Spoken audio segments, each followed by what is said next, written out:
এই হচ্ছে আমাদের রিসোর্ট, একদম শান্ত নিরিবিলি পরিবেশ। আর দেখতেই পাচ্ছেন দরজা থেকে শুরু হচ্ছে সুন্দর একটা অভিজ্ঞতা। আসসালামু আলাইকুম সবাইকে, সবাইকে স্বাগত চা বাগানের শহর সবুজে ঘেরা শ্রীমঙ্গলে। আজকে দুপুরে 12টার সময় আমরা সিলেট থেকে শ্রীমঙ্গলের উদ্দেশ্যে আসি। ট্রেন আমাদেরকে 2:30 নামায় দেয়। তারপর ওখান থেকে রিসোর্ট পর্যন্ত আসতে প্রায় আমাদের 25 থেকে 30 মিনিট সময় লাগে। মোটামুটি 3টার মধ্যে আমরা রিসোর্টে পৌঁছে গেছি। আর এই যে এখন দেখতেই পাচ্ছেন, মানে রিসোর্টটা কিন্তু খুবই নিরিবিলি, শহর থেকে দূরে, আর শুধুমাত্র পাখির কোলাহল ছাড়া আর কিচ্ছুই শোনা যাবে না এখানে। আর এই যে রিসোর্টটা কিন্তু বেশ উঁচু, যার জন্য কিন্তু খুব ভালো লাগছে। একটু উঁচুতে মানে মনে হচ্ছে যে অন্য কোথাও বেড়াতে গিয়েছি। তো এই যে এখানে কিন্তু অনেক বসার স্পেস আছে, যেগুলো আপনারা ফ্যামিলি নিয়ে অনেক মানুষজন আসলে কিন্তু বসে আড্ডা দিতে পারবেন, বা কাপল বা সিঙ্গেল আসলেও ভালো, খারাপ না। আর এই যে এখানে হচ্ছে ওই যে সত্যি রোডটা চলে গেছে, ওখানে হচ্ছে সব ধরনের রিসোর্ট মানে থাকার জায়গাগুলো। আর এই যে এটা হচ্ছে ওদের রিসেপশন। তো আমরা রিসেপশনে যে ফর্মালিটিসগুলো সেরে নিব। এই যে উপরে কিন্তু ট্রি হাউস আছে, আর ওখানে আরেকটা ট্রি হাউস আছে যেটা দেখাবো পরে। তো চলেন এখন আমরা রিসেপশনে যাই। এই যে আমাদেরকে একটু সাথে সাথে ওয়েলকাম ড্রিঙ্কস দিল। তো গরমের মধ্যে যেহেতু ওয়েলকাম ড্রিঙ্কসটা পেয়ে খুব ভালোই লাগছিল। তো খেয়ে দিয়ে আমরা এখন আমরা আমাদের রুমে চলে যাচ্ছি। তো আমাদের পরপর 3টা রুম ছিল, যেহেতু আমরা 7 জন ছিলাম। তো এক রুমে 3 জন, আর 2 রুমে হচ্ছে 2 জন করে কাপল বেড। আর যার জন্য হচ্ছে আমাদের 3টা বেড মানে রুম ছিল। তো এই যে এইটা হচ্ছে আমাদের হচ্ছে সেকেন্ড রুমটা। আর যেটা হচ্ছে আরেকটা যে 3 জনের, ওইটা হচ্ছে একটু বড়, যার জন্য ওখানে 3 জন থাকতে অ্যালাউ করেছে।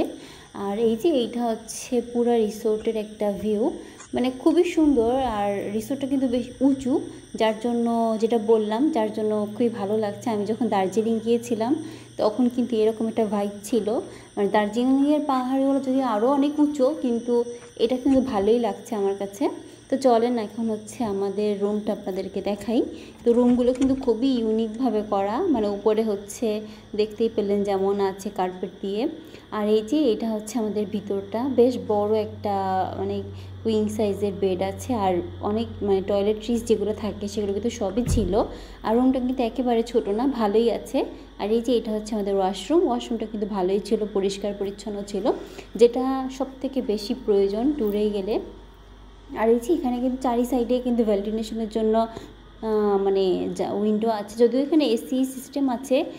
তো দরজা খোলার খুব বেশি প্রয়োজন হচ্ছিল না, আমরা এসি চালানোই ছিল।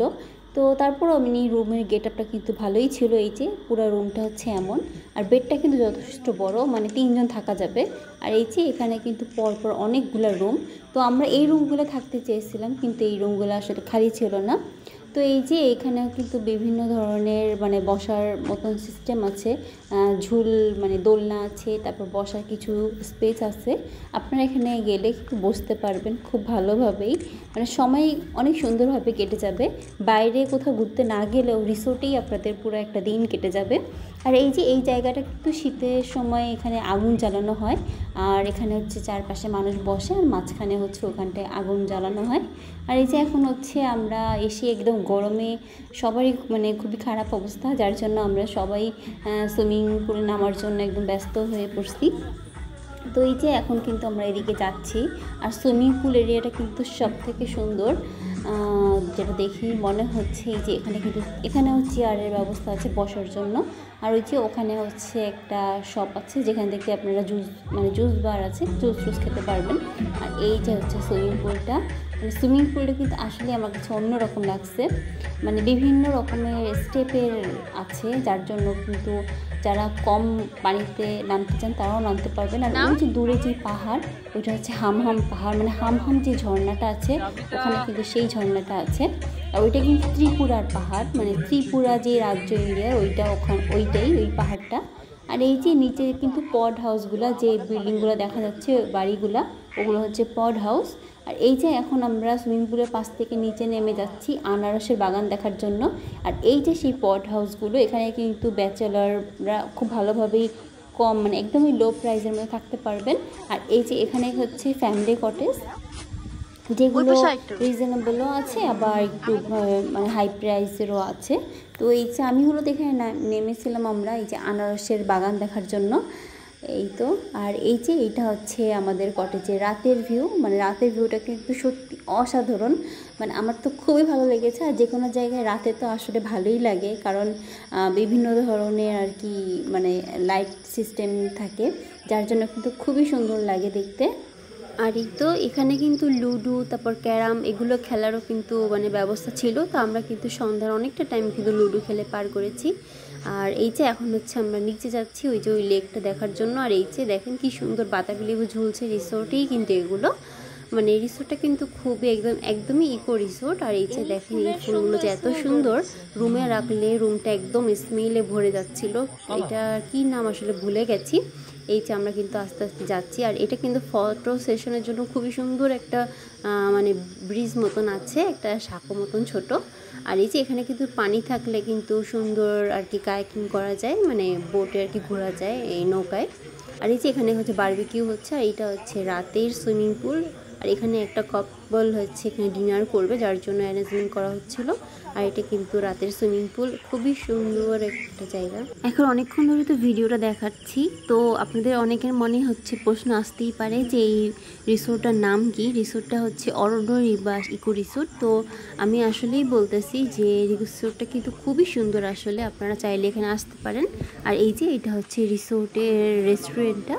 তো আমরা আমাদের ডিনারটা এখানে করব না, আমরা হচ্ছে আমাদের ডিনারটা বাইরে একটা প্লেস আছে ওই জায়গাটাতেই করব। তো এখানে কিন্তু ডিনার একদম দুপুরেই হচ্ছে আর কি ওরা অর্ডার নিয়ে নেয়। তো ডিনার আর লাঞ্চ এগুলো কিন্তু কোনোটাই কমপ্লিমেন্টারি না, অনলি ব্রেকফাস্টটা কমপ্লিমেন্টারি। আর এগুলো হচ্ছে সব আপনাদেরকে কিনে মানে খেতে হবে, আর এখান থেকেই খেতে হবে, কারণ আশেপাশে কিন্তু কোনো হোটেল নেই, এটা মাথায় রাখতে হবে। আর এই যে এই জায়গাটা কিন্তু বেশ সুন্দর, এইটা দেখেই আমরা আসছি মূলত এই জায়গাটায় হাঁটতে হাঁটতে। যেহেতু এখানে এখন লাইট জ্বলছে তার জন্য এটা আমাদের মানে চোখে পড়ছে, সকালে আমরা আসলে দেখিনি। তো সকালে নিশ্চয়ই এই পিছনে জায়গাটা বেশ সুন্দর লাগবে, তো সকালেও একবার আসবো। তো এখন দেখি আমাদের ডিনার হয়তো আসছে, এই যে আমরা এখন ডিনার করতে চলে আসছি। তো আমরা দুটো প্যাকেজ নিয়েছিলাম, একটা সাদা ভাতের আর একটা হচ্ছে চাইনিজ। তো সাদা ভাতের সাথে ছিল সাদা ভাত, বিফ, আর হচ্ছে ডাল আর সবজি ছিল, আর সালাড ছিল। আর চাইনিজ আইটেমে চাইনিজ ভেজিটেবল, তারপর হচ্ছে মানে চিকেন মশলা ছিল, আর কোক ছিল, মানে খাবারগুলো কিন্তু খুবই মজার ছিল। আর এই যে এখন হচ্ছে আমরা আবার চলে আসছি ব্রেকফাস্টটা করার জন্য। তো আজকে কিন্তু আমাদের ট্যুরের লাস্ট ডে, আমরা আজকে চলে যাব শ্রীমঙ্গল থেকে একদম ঢাকায়। তো এই যে এখন আমরা ব্রেকফাস্টটা করে নিই। এখন ব্রেকফাস্টে ছিল হচ্ছে খিচুড়ি আর ডিম আর হচ্ছে সুজি, তো খাবার ভালোই ছিল অনেক। তো এই যে এখন হচ্ছে আমরা এই লাল টুকটুকে গাড়িতে করে ঘুরতে বের হব। আর এখান থেকে আমরা রিসোর্টে আসবো না, আমরা একবারে ডাইরেক্ট আমাদের রেল স্টেশনে চলে যাব। তো এই যে আমরা আমাদের প্রথম স্পটে কিন্তু চলে আসছি, আমরা আসছি হচ্ছে মাধবপুর লেকে। আর এখন দেখাবো এখানে মেবি টিকিট কাটতে হবে। তো এই যে আমরা নেমে পড়লাম, এখন টিকিটটা কেটে আমরা এখন ভিতরে ঢুকবো। তো এই যে মানে যেহেতু চার শহর, তো অবশ্যই সব জায়গাতেই চা থাকবে, বাগান থাকবে। তো আসলে খুবই মনোরম একটা পরিবেশ। তো আপনারা যদি এই রিসোর্টে আসতে চান, অরণ্য নিবাস ইকো রিসোর্টে, আপনারা কিন্তু শ্রীমঙ্গলের যে ভানুগাছি যে স্টেশনটা আছে, এটাই এই রিসোর্টের সবথেকে কাছের স্টেশন। এখানে মানে ভানুগাছিতে নামলে আপনারা সহজেই অটোতে বা সিএনজিতে করে আপনারা ভানুগাছি মানে অরণ্য নিবাস ইকো রিসোর্টে চলে যেতে পারবেন। তো আপনারা ভানুগাছি যদি নামেন সিলেট থেকে বা যেখান থেকেই আসেন না কেন, যেদিক থেকেই, ঢাকা থেকে, আপনারা ভানুগাছিতেই নামবেন, এটা ভালো হবে, আপনাদের জন্য সুবিধা হবে। আর এই যে এইটা হচ্ছে সেই মাধবপুর লেক, আসলে লেকের ভিউটা অনেক ভালো লাগছিল। আর এখানে পদ্ম ফুল ফুটে আছে খুবই সুন্দর, আর যেটার কালার না পার্পেল না পিঙ্ক, মানে খুবই সুন্দর লাগছিল আসলে। আর খুবই শান্ত একটা নীরব একটা পরিবেশ ছিল, যেটা আসলে মনোমুগ্ধকর। আর এই যে এইটা হচ্ছে নূরজাহান টি গার্ডেন। তো আমরা হচ্ছে এখানেই আসছি, তবে আমার কাছে মনে হয়েছে যে নূরজাহান টি গার্ডেনের থেকে সিলেটের যে মালিনীছড়া টি গার্ডেনটা আছে ওটা বেশি ভালো লেগেছে আমার কাছে। আর এখানে কিন্তু আরও অনেক স্পট আছে, যেমন লাউয়াছড়া জাতীয় উদ্যান, তারপর যে চা কন্যা যে ভাস্কর্য, অনেক কিছুই আছে। আমরা এখানে যাইনি, যেহেতু আমরা আগে গিয়েছি যার জন্য। তো আপনাদের হাতে সময় থাকলে আর যেতে চাইলে প্রথমবার আসলে আপনারা কিন্তু ওখানে যেতে পারেন। আর এই যে এখন হচ্ছে আমরা চলে গিয়েছি মণিপুরি মার্কেটে। এখানে যে মানে শ্রীমঙ্গলে কিন্তু মণিপুরি আদিবাসীরা একটু বেশি, তো এখানে হচ্ছে মণিপুরিদের জিনিসপত্র পাওয়া যায়। তবে আমার সাজেশন থাকবে এখান থেকে না কিনে এই যে এর বাইরে কিছু দোকান আছে ওখান থেকে কিনবেন। ওখান থেকে বার্গেনিং করা যায় আর বেশ কিনে বেশ ভালো পোষাবে। কিন্তু এখানে অনেক প্রাইস, মানে যেটা আসলে হাতের বাইরে, মানে এমন দাম বলবে যেটার পরে আপনি আর কোনো বলার কোনো অপশনই থাকবে না। যার জন্য আমার সাজেশন থাকবে আপনারা যদি কিছু নিতে চান ওগুলো বাইরে থেকেই নেন, সেতে মানে খুব একটা ক্ষতি হবে তা না, একই জিনিস। তো এই তো এই যে এখন হচ্ছে আমরা ঘুরে ঘুরে বের হয়ে যাচ্ছি। আর এই তো এটা হচ্ছে রাবার বাগান, আমরা এখানে নামলাম না, আমরা চলে যাবো। এই যে এখন কিন্তু আমরা চলে আসছি শ্রীমঙ্গল যে রেল স্টেশনটা ওখানে চলে আসছে। আমাদের ট্রেন ছিল হচ্ছে 6টায়। তো আসলে আমাদের সফলভাবে আলহামদুলিল্লাহ জার্নিটা শেষ করে এখন যাচ্ছি। তো মনটা অনেক খারাপ, কারণ এত সুন্দর জায়গা ছেড়ে আবার চলে যাচ্ছি। তো যার জন্য তো আসতে তো যেতে হবেই। তো আর ভিডিওটা বড় করবো না। আজকে আমাদের ভিডিওটা যদি ভালো লেগে থাকে তাহলে অবশ্যই লাইক, কমেন্ট আর সাবস্ক্রাইব করে যাবেন। তো আজকে এখানেই শেষ করছি। আল্লাহ হাফেজ, সবাই ভালো থাকবেন, সুস্থ থাকবেন।